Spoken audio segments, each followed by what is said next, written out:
과거 요하네스 케플러는 대학 교수직에서 파문당했고 죽을 때까지 여러 차례 거주지를 옮기면서 경제적 고통을 겪었다. 역시 지동설을 주장했던 사람들입니다. 갈릴레오 갈릴레이는 평생 가택연금을 당했고 조르다노 브루노는 화형에 처해서 죽었습니다. 다수가 언제나 진실을 알리지 않는다 이렇게 말했습니다. 세 사람은 모두 천동설이 우세하던 시절에 지동설을 주장했던 학자들입니다. 오늘 윤석열 전 대통령에 대한 결심 공판이 진행되고 있습니다. 자, 이 자리에서 윤석열 대통령의 변호인은 이재명에 대한 재판도 바로 진행하라 이렇게 말했습니다. 자, 윤석열 대통령이 재임 중에 비상계엄을 선포했는데 이게 바로 통치권이고 그리고 재임 중에 비상계엄을 선포한 것도 사법처리 대상이 된다면 이재명은 지금 대통령 중에서 재판이 중단되어 있는데 빨리 재판을 시작해야 된다는 겁니다. 똑같은 왜 법칙을 윤석열 대통령에는 재임 중에 비상계엄을 선포한 것을 내란으로 몰아가고 이재명은 재판을 받고 있는데 그게 스톱된 것을 왜 가만히 두고 있나 하는 겁니다. 그러니까 이재명 눈치를 보고 있던 사법부에 아주 직격탄을 날린 겁니다. 내란 오동리 사건 재판 마무리 단계에서 지금 윤석열 전 대통령의 변호인단의 배보윤 변호사가 오늘 이 같은 발언을 했습니다. 법원은 대통령 불소추 특권을 규정한 헌법 제84조를 근거로 이재명의 공직선거법 위반 파기환송심 공판을 연기했다 이렇게 말하면서 비상계엄 선포가 윤석열 전 대통령의 재직 중 행위이니만큼 이 역시 법원이 섣부르게 판단해서는 안 된다는 겁니다. 그 이재명은 재판도 84조에 따라서 파기환송심 공판을 연기한 겁니다. 대통령의 직무의 연속성이 깨진다. 그렇다면 윤석열 대통령이 대통령으로 있을 때 비상계엄을 선포한 것은 그것은 통치행위인데 그건 왜 사법심판의 대상이 되나 이렇게 말합니다. 만약 법원이 대통령 권한에 대해서 판단하고자 한다면 이재명 사건 재판도 개시해야 마땅하다 이렇게 폭탄 발언을 했습니다.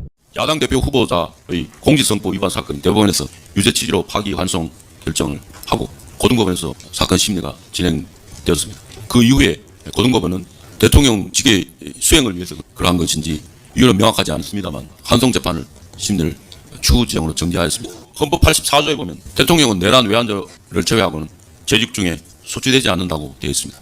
그 근거를 살펴보면 그 소추라고 돼서 그럼 대통령직이라는 것을 가지고 재판을 그것도 대통령의 자격에 관한 문제에 있는데 또 효력 문제와도 관련되어 있는 문제인데 이렇게 진행을 정지한다는 것은 결국 대통령직 수행이라는 것에 84조의 규정을 확장해석해서 재판의 직무의 진행이라는 것을 확장해서 해석한 것으로 보입니다.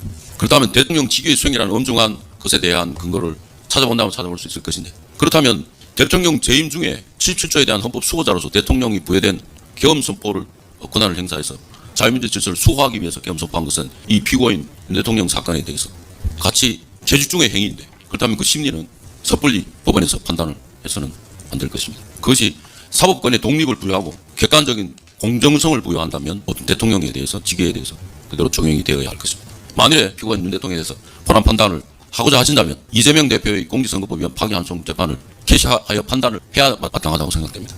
이와 같은 이유로 이 사건은 327조 1호에 따라서 법원의 재판권이 없어서 공소기각 결정을 해주시기를 요청드립니다. 이상입니다. 자, 그러니까 너무나 불균형이고 형평성에 맞지 않는 이런 태도를 사법부가 보이고 있습니다. 배 변호사는 대통령이 헌법소의 책무를 부담하는 최고 책임자로서 국가 비상사태 상황에서 비상계엄을 선포하는 것은 국헌문란의 목적을 가진다고 볼 수 없다 이렇게 말했습니다. 국헌문란이 아니라는 겁니다. 자, 비상계엄 선포는 사법심사의 대상이 아니다라는 점을 분명히 밝혔습니다. 자, 그러니까 이 건을 딱 보면 자, 이 윤석열 대통령의 사법 처리를 할 것 같으면 이재명도 사법 처리되어 있는다. 왜 이재명의 재판은 5개가 그대로 멈춰 있나? 이게 말이 안 된다는 겁니다. 자, 그러니 판사들도 할 말이 없는 겁니다. 변명을 못하는 겁니다. 오늘 윤석열 대통령의 변호인들은 논리적으로 명쾌하게 명제를 내세워서 설명을 하고 있습니다. 거기다가 지동설을 주장했던 갈릴레오도 언급을 했습니다. 갈릴레오, 결승공판에서 요하네스 케플러, 갈릴레오 그리고 조르다노 브루노 등의 당대에 탄압당한 역사적 인물들을 열거했습니다. 윤석열 대통령 측은 이 사람들의 공통점은 지구가 돈다. 그래도 지구가 돈다 이렇게 말했다고 하면서 다수가 언제나 진실을 알리지는 않는다 이렇게 말했습니다. 다수가. 그러니까 더불어민주당에 숫자가 많다고 그게 진실이 아니라는 겁니다. 숫자가 많아가지고 지지를 받았다가 몰락한 사람들 많습니다. 그게 히틀러고 무솔리니고 자 그렇게 해서 결국은 다 그들이 몰락을 했다. 멸망을 했다는 겁니다. 자, 그대로 말하고 있습니다. 자, 윤석열 대통령 측의 이동찬 변호사는 이렇게 말합니다. 윤석열 정부 당시 야당이었던 더불어민주당이 입법권과 예산심의권 등을 남용해서 헌법 질서를 파괴했다. 이로 인해서 윤석열 전 대통령이 비상계엄을 일으킬 수밖에 없었다 이렇게 말했습니다. 자, 그러면서 이동찬 변호사는 과거 요하네스 케플러는 대학 교수직에서 파문당했고 죽을 때까지 여러 차례 구조지를 옮기면서 경제적 고통을 겪었다. 이 역시 지동설을 주장했던 사람들입니다. 갈릴레오 갈릴레이는 평생 가택 연금을 당했고 조르다노 브루노는 화형에 처해서 죽었습니다. 다수가 언제나 진실을 알리지 않는다 이렇게 말했습니다.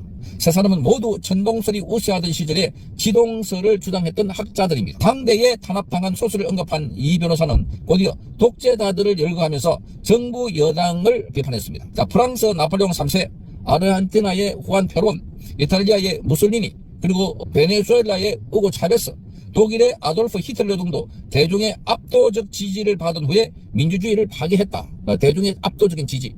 자, 이게 선전선동으로 사람들을 지지를 받고 그렇게 해서 바로 그걸 이용해가지고 또 탄압하고 많은 사람을 죽였던 것이 이들의 대표적인 현상입니다. 독재자들은 국민의 뜻을 받들어야 한다며 사법부를 장악하고 언론을 장악했다고 설명했습니다. 이 모든 과정은 국민들을 위한 일이라는 프레임 속에서 이루어졌다. 모든 일에 국민의 뜻을 앞세우는 현재 대한민국의 어느 정당 내지 세력이 떠오르는 대목이다.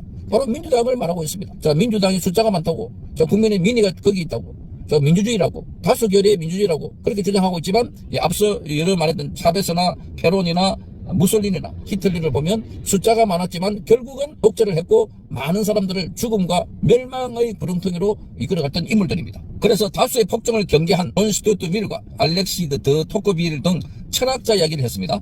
피고인의 비상계엄 선포는 대한민국의 자유 헌정 질서를 수호하기 위한 방어적 민주주의의 발동이다 이렇게 말했습니다. 자, 그러니 지금 이 논리를 갖다 대가지고 온갖 걸 다 설명하고 있습니다. 지난번에도 설명한 것처럼 몽테스큐의 상권 분립까지, 그러니까 그 정도 설명을 해도 판사가 못 알아들으면, 그 정도 설명을 해도 대한민국 국민이 못 알아들으면 이거는 판사가 문제가 있고 대한민국 국민이 문제가 있다. 자, 그러니까 지금 대한민국은 히틀러 체제, 무솔리니 체제에 완전히 선전선동당한 어리석은 국민들이 일방적으로 거기 쏟고 있는 이런 현상이 아닐까 이렇게 보는 겁니다. 오늘 배배인 변호사가 오전에는 몽테스큐를 언급하면서 비상계엄 선포는 사법심사 대상이 아니고, 그래서 지금 이 건과 관련해서는 윤석열 대통령과 입법, 사법, 행정 모두가 분리되어 있어서 상호 견제를 해야 되는데, 그런데 입법부가 숫자가 많다고 그것도 선택적으로 이재명에 대해서는 재판을 하지 않고, 윤석열 대통령은 비상계엄을 선포한 것도 그것도 공수처가 수사 권한이 없음에도 불구하고 윤석열 대통령을 체포, 구금, 구속시키는 이러한 일이 바로 내란이라는 겁니다. 내란.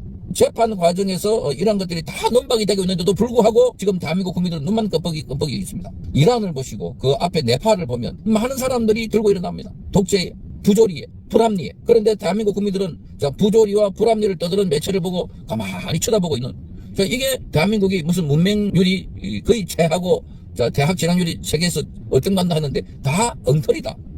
거짓말이다. 국민들만큼 어리석은 사람이 없습니다. 대한민국 국민들만큼. 윤석열 대통령의 비상계엄이나 박근혜 대통령이 탄핵되는 거나 광우병 사태 겪은 보면 그야말로 선전선동들은 아주 어리석은 사람들의 집합체가 대한민국이 아닐까, 그런 생각이 드는 겁니다. 이재명의 재판을 진행하라. 변호사님들 화이팅입니다. 지당하신 말씀입니다. 변호사님들 대단하십니다. 응원합니다. 우리가 이긴다. 진격의 변호사님들 고맙습니다. 화이팅. 윤 대통령님, 변호사님들 정말 존경스럽습니다. 이재명 재판 빨리빨리 하라.